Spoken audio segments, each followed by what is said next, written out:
Yo, this right here is one of those stories that has the whole internet in complete shock. Hip-hop fans, the streets, even close friends of the late King Von are all saying the same thing. What did Asian Doll just say? After months of staying mostly quiet, grieving in her own way, Asian Doll has just gone nuclear on Lil Durk, and we're talking full detonation. In a now-deleted Instagram Live that's already been ripped and reposted everywhere, Asian Doll didn't just throw shade, she threw the whole damn tree. And the claims, explosive. She's accusing Lil Durk of turning his back on Von, calling him out for allegedly faking loyalty for clout. And worst of all, she hints that Durk knew more about Von's death than he ever admitted. Fans are stunned. Durk's camp hasn't officially responded yet, but insiders are whispering that this may have been brewing behind the scenes for a long time. The energy in the industry just shifted. It's not just a war of words, it's personal, it's emotional, and it's messy as hell. So what really went down? What did Asian Doll say that has Von's family divided and Durk's silence speaking volumes? Stay locked in, because this drama runs deeper than anyone thought. The aftermath of Asian Doll's Instagram Live was immediate. Fans gasped, reposted, debated, and now the entire internet is buzzing. What started as a quiet night on social media turned into the most explosive hip-hop moment of the year. Kendall, Asian Doll's real name, didn't just say she had something to say, she erupted. And now, the story we're about to dive into? It's dripping in betrayal, heartbreak, and more twists than a detangled cord. Kendall sat down that night, face lit by the screen, voice trembling as she took a deliberate breath. "I've been quiet for too damn long," she began, tears glinting in the camera. But loyalty isn't a hood decoration, and sometimes you gotta speak for the ones who can't speak for themselves. She looked into the lens like she was staring straight into the soul of every fan watching. "Durk, how could you?" And just like that, it started. She accused Lil Durk of turning his back on Von. She didn't say it softly. She threw the words at him like grenades. "You were supposed to be family. You said, 'We die for mine.' But when Von needed you, you vanished." Fans are shocked. The streets erupted. People who once defended Durk started typing, "Wait, hold up. What did she mean by that?" The energy shifted in an instant. Inside the DM-filled whisper networks, people close to Von's family were left reeling. One cousin, shaking with emotion, texted, "How could she say that about Durk? Did he really leave Von?" And others responded with guarded silence.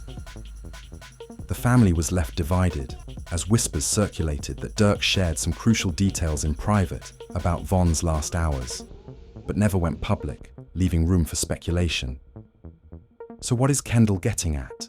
According to insiders, the live was only the first act. The night before, Kendall had met with a close friend of Von's family. Emotions ran high, tears flowed, and she recorded a voice memo later that admitted, "I have receipts. This goes deeper than anyone knows.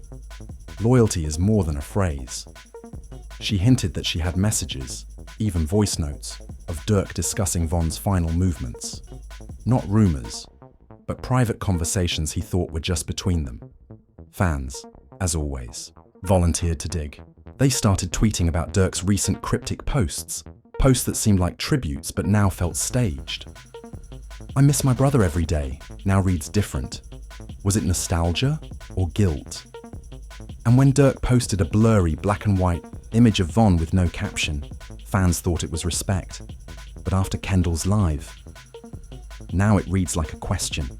The narrative cracked, and everyone could feel it. Even within OVO circles, whispers began to spread. A producer close to Durk's circle admitted off the record that Durk's been locked down, phones off, lawyers whispering. That's never a good sign. If his camp is being cautious, that means something big is coming. And Kendall's video, it was the first strike, and now the plot thickens because Kendall didn't stop there. She dropped another bomb. She claimed that at the moment Von died, Durk was somewhere else entirely, far from the location he'd previously implied. She didn't specify where, but when asked by fans in the chat, she responded with, "You'll hear it eventually." Fans interpreted that to mean there might be surveillance footage, or travel records, or even phone pings proving Durk wasn't with Von. The suggestion alone sent speculation into warp speed. Meanwhile, Durk's silence became louder than any statement. Fans dissected every story, every emoji, every delay in posting. One diehard typed, "He's hurt, but is he hiding something?" While another tweeted, "This whole thing is crumbling." Supporters of Durk tried to rally, posting old clips of Durk dropping Von's name in interviews, like proof of loyalty. But now even that loyalty felt questionable. As this new wave of drama unfolded, the media circled. Blogs started digging, trying to find video evidence, receipts, travel logs. A gossip page even claimed they had seen a flight manifest showing Durk on a private jet headed out of town the night Von died. If that's real, that's massive. But until verified, it's just rumor. But rumors fuel this game, and they fuel views. Back in the live, Kendall had also mentioned a leaked message from Von's own mother. She said, "I'm not sharing it yet, but if I do, if I'm pushed, I will." The ambiguity was torture. Fans recreated forums, trying to predict what she meant. Maybe it's a mother's grief message, or maybe Von's mother suspects Durk too. The story kept looping deeper and darker. Meanwhile, friends in the streets whispered that Greg, a longtime friend of Von, is now sending coded messages through songs. Lyrics that suddenly made sense. Lines like, "He wasn't right there when I needed him the most," were now analyzed in new light. Who is he talking about? The speculation machine was running on full throttle. All of this drama, of course, put Von's family in an impossible position. One aunt reached out through a rep to say, "We are grieving. We don't want this played out on pop screens." But fans said that the truth can't wait, which only added pressure. The family was left divided. Some wanted silence and closure. Others wanted answers. Emotions ran high behind closed doors, and friends said fights broke out at memorial gatherings. Sections of the family blamed Durk. Others defended him, calling Kendall opportunistic. Amid that conflict, Kendall started posting again. Short snippets, a hand on piano keys, a quiet courtroom footage, blurred, cryptic words. Someone owes Von more than words can pay. Fans interpreted that as a direct reference to a possible legal move. Talk of subpoenas, witness testimonies, investigators. The story was spiraling from social media drama to potential courtroom spectacle. And just when you thought part one couldn't get more electric, Kendall ended with, "Look, this is only my side. I didn't come here for views. I came for truth." She stared, broken and fierce, and the live ended. Fans exhaled with excitement, shock, dread. And next? Nobody slips in this game without consequences. But Kendall just ignited the fuse. Part 2 picks up where this left off. Executives whispering, loyalty tested, and a bombshell that might blow up Durk's entire empire. The moment Kendall's live cut off, the timeline exploded. "Nah, what did we just watch?" one user tweeted. Another wrote, "This ain't just tea, this is the whole kettle." Within minutes, hashtags like Justice for Von and Asian Durk started trending. But the silence from Lil Durk's camp, still deafening. And in the industry, silence speaks loud. It meant one of two things. Either he was stunned, or something bigger was being planned behind the scenes. But just when things seemed like they couldn't escalate further, Kendall went on her story and posted a black screen with a single line. "He told me he knew who really did it." Those 9 words sent shockwaves through every corner of the internet. Fans read it, screenshotted it, and the reposts came fast. What did she mean? Who was he? Was she talking about Durk? And what did he know? Within hours, fans were analysing Von's case again, pulling up police reports, timelines, interviews. A few started connecting dots that hadn't been considered before.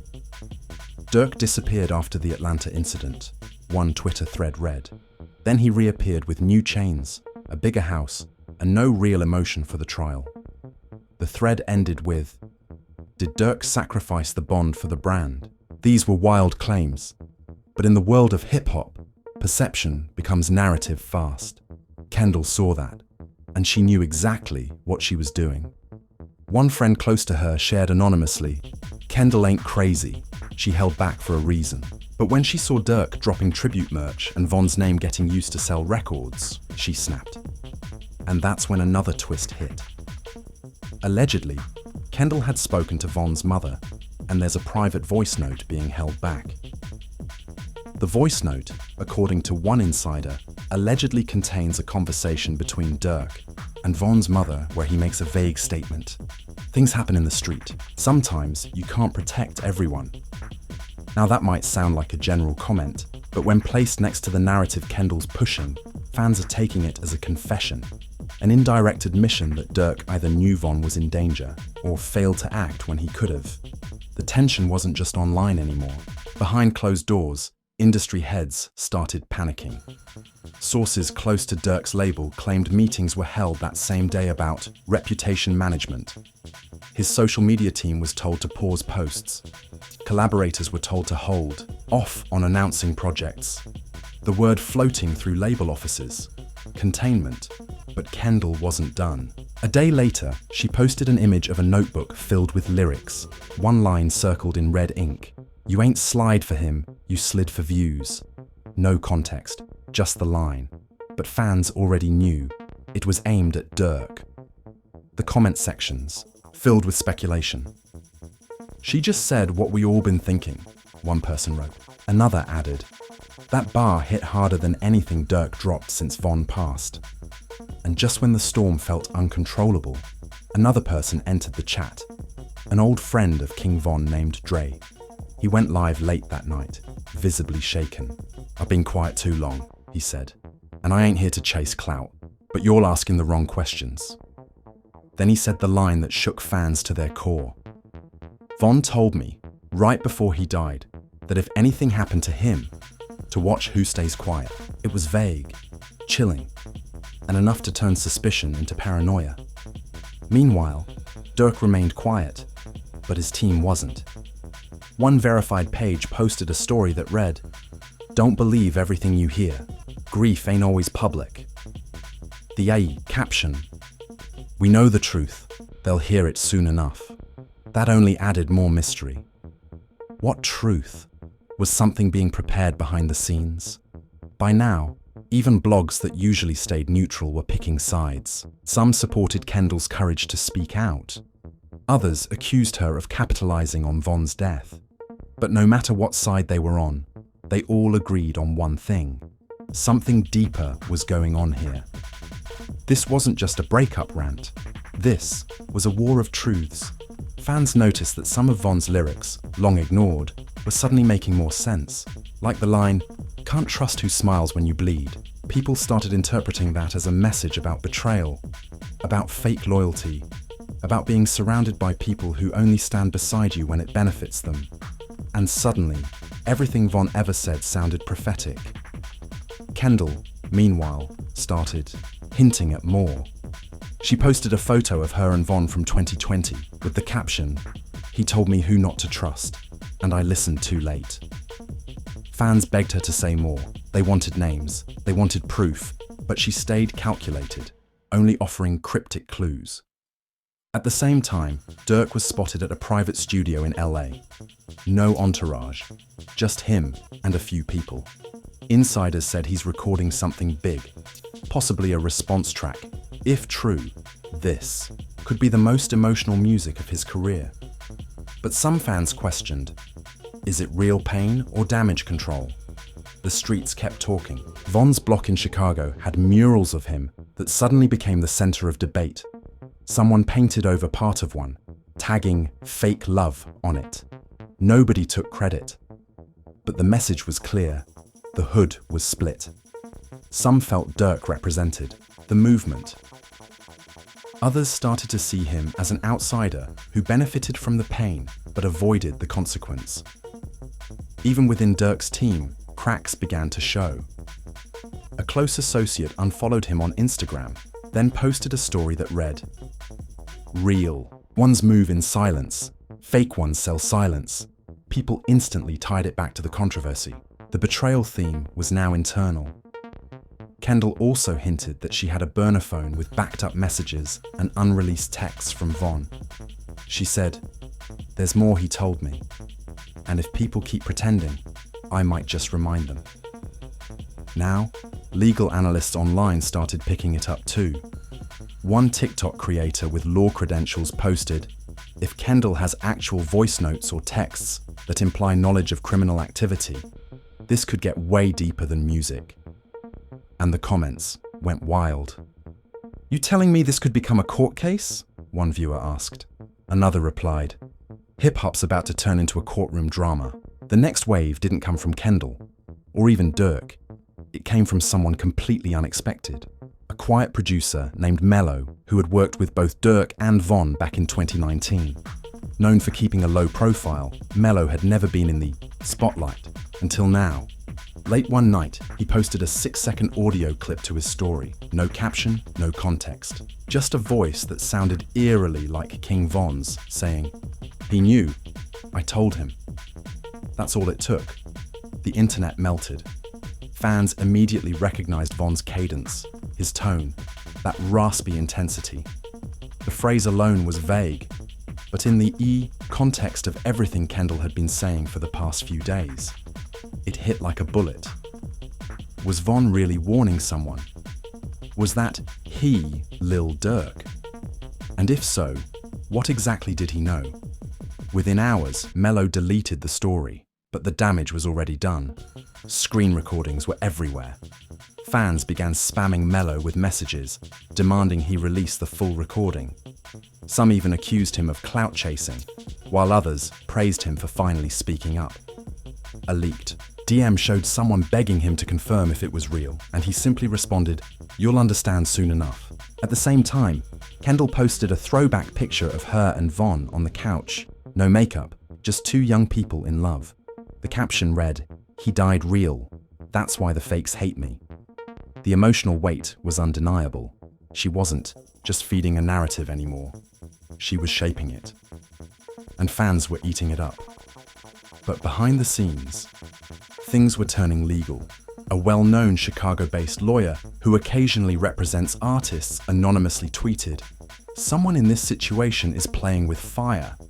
If messages exist implicating knowledge of a violent crime, expect subpoenas next."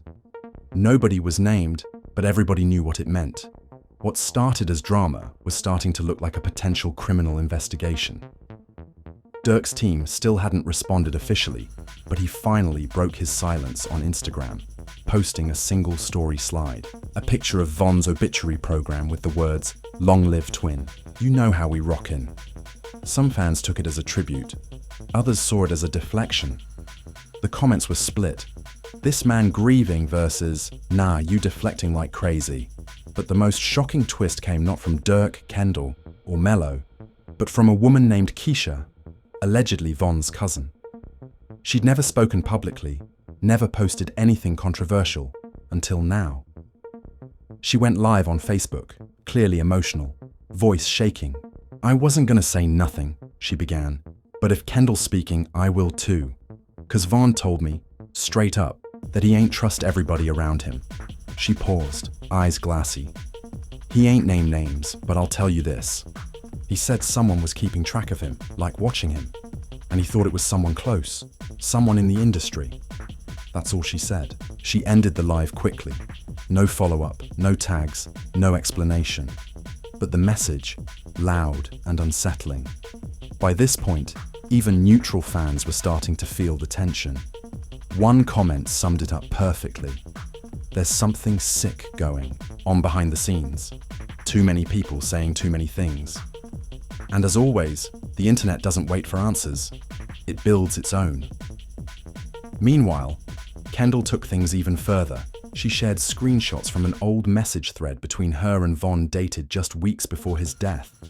One of the messages from Von read, "If something ever happened to me, protect my name. Don't let him eat off me." That line shook the core of the fan base. She followed it with a caption, "I'm doing what he asked." Immediately, fans began speculating that Durk's tribute songs, merch drops, and public mourning might have crossed the line into eating off him.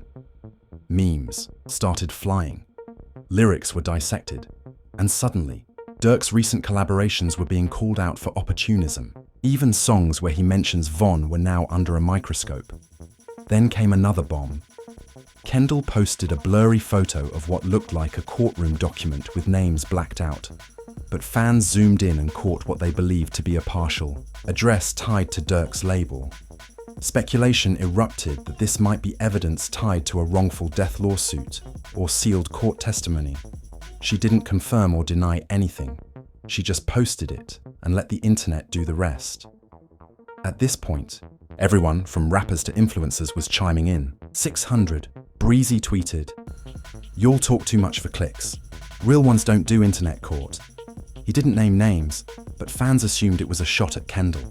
In response, Kendall posted a clip of Breezy from 2020 saying, "Von was like a lil brother." She added the caption, "Funny how brothers vanish when it gets real." The drama wasn't just between her and Durk anymore, it was spreading through the entire scene. And behind all this noise, Durk was seen entering a private building in downtown Atlanta, rumored to be his attorney's office. Paparazzi caught him in a hoodie, face down, surrounded by two men in suits. Speculation hit an all-time high. Was he preparing to respond legally? Was he about to go public with his side of the story? Or worse, was this connected to an active investigation? Kendall's fans weren't letting up. They flooded comment sections, started threads, even organized a live Twitter space titled, "Was King Von Betrayed by His Day Ones?" Over 3,000 people joined. Stories were shared. Theories got wild. Some claimed industry sacrifice. Others pointed fingers at specific entourages. Even though most of it was speculation, it all kept feeding the fire. But the final blow of Part 3 came when a trusted Chicago street source, known as D. Loke, posted a cryptic story. He's known for leaking credible info. His post simply read, "Durk ain't the only one they watching. Fed's been listening." It was vague, but fans read it as confirmation that surveillance or a federal case could be building. That's when everything turned cold. Fans froze. Commenters stopped being playful. The conversation shifted from gossip to fear. What started as emotional venting had now transformed into a potential criminal fallout. If the feds really were involved, and if Kendall truly had messages or recordings implicating someone, it wasn't just about betrayal anymore. It was about justice, secrets, and the future of one of hip-hop's biggest legacies. After days of silence, speculation, and emotional bombs dropped from every direction, the industry finally reacted, but not how fans expected. It wasn't Durk who broke the silence first. It was his label. A cold, carefully worded statement posted to their official socials read, "False narratives being spread during times of mourning only prolong pain. We urge the public not to amplify misinformation." They didn't name Kendall. They didn't deny anything. They just distanced themselves. And that silence, it spoke volumes. But Kendall wasn't shaken. Just hours later, she posted a new live. Not on Instagram this time, but on a private fan page. She didn't speak at first. The screen showed her scrolling through old messages between her and Von, letting fans see for themselves. Heart emojis, little check-ins, and then the one message that froze the comment section. "Don't trust the ones who smile at you, but work with your ops. With your ops." People gasped. The chat lit up. Fans typed, "Did he mean Durk? He talking about OTF?" The live ended without warning after just 3 minutes, but that was enough. Fans clipped it, reposted it, and dissected every word like it was coded prophecy. One popular hip-hop blog posted a side-by-side of the message and a photo of Durk at an event with someone previously rumored to be linked to Von's enemies. It wasn't confirmation, but it was enough to fuel the flames. As the internet caught fire again, something no one expected happened. Von's mom broke her silence. She went live, visibly emotional, voice shaking, her pain raw. "I loved my son more than life itself," she said. "And I ain't gonna sit here and act like I know everything he was dealing with. But this, all this drama, this ain't what he would have wanted." But then she paused and dropped the line that flipped the script again. "Some folks who was close to him, they ain't telling the whole truth." She didn't say names, but the crowd heard her loud and clear. That moment cracked the narrative wide open. Because if Von's own mother was hinting at dishonesty from someone in his circle, everything Kendall had been saying suddenly felt a whole lot heavier. People started siding harder. Old friends of Von began posting throwback pictures and cryptic captions like, "Loyalty ain't loyalty when it's public." Everyone was throwing subtle jabs, and fans were left piecing it together like a hip-hop version of True Detective. Behind the scenes, lawyers were definitely moving. Sources close to Kendall say she was contacted by a legal team asking for the removal of certain posts. She responded by reposting her own lawyer's response. "My client will not be silenced. All statements made are based on personal experience and documentation." It was war now. The internet knew it. And Kendall, she was doubling down. But then came the leak no one saw coming. Someone uploaded a new voice note, this time to a burner account on X, formerly Twitter. The clip was only 15 seconds long, but it was Von's voice, unmistakably saying, "I ain't trying to go out like that. If something happened, look at the ones who claim they love me." That was all. No background, no context, just that one chilling warning, and then the twist. Fans matched that voice memo with a date from his phone's iCloud backup, and the date, just 48 hours before he died. Nobody could verify it completely, but a digital forensics TikTok creator claimed it looked real, based on metadata in the leaked file. If it was authentic, that voice note could be King Von's final warning, and fans were shook. And that's where we're leaving it, for now. From cryptic voice notes and emotional lyrics to potential lawsuits and family alliances, this isn't just celebrity drama anymore. This is a full-blown hip-hop tragedy unfolding in real time. Asian Doll stood her ground. Lil Durk stayed mostly silent. And King Von's legacy. It's caught right in the middle of all of it. The streets are still buzzing. The labels are still scrambling. And the fans, divided like never before. Some say Kendall is speaking her truth, fulfilling a promise she made to the man she loved. Others think she's weaponizing grief to stir controversy. But one thing's for sure, she lit a fire that can't be put out. And let's not forget, the bigger picture here. Who really had Von's back? Who's profiting off his name? And will the truth ever be fully exposed? The new documentary is already promising answers. But will it deliver? Or is this just another layer in the messy, complicated game of image, money, and silence in the music industry? So now, it's your turn to weigh in. Do you believe Asian Doll? Was Lil Durk really hiding something all along? What do you think that leaked voice memo really meant? And most importantly, who's protecting Von's legacy? And who's exploiting it? Drop your thoughts in the comments right now. Don't hold back. Tell us who you're riding with and what twist you think is coming next. Make sure you hit that like button if you're still watching. Smash that subscribe so you never miss another update. And turn on that bell so you're always first when the next bombshell drops. This is the drama they don't want you to see. But we're going to keep bringing it to you, uncut, unfiltered, and straight from the streets. Until next time, stay woke, stay loud, and stay locked in.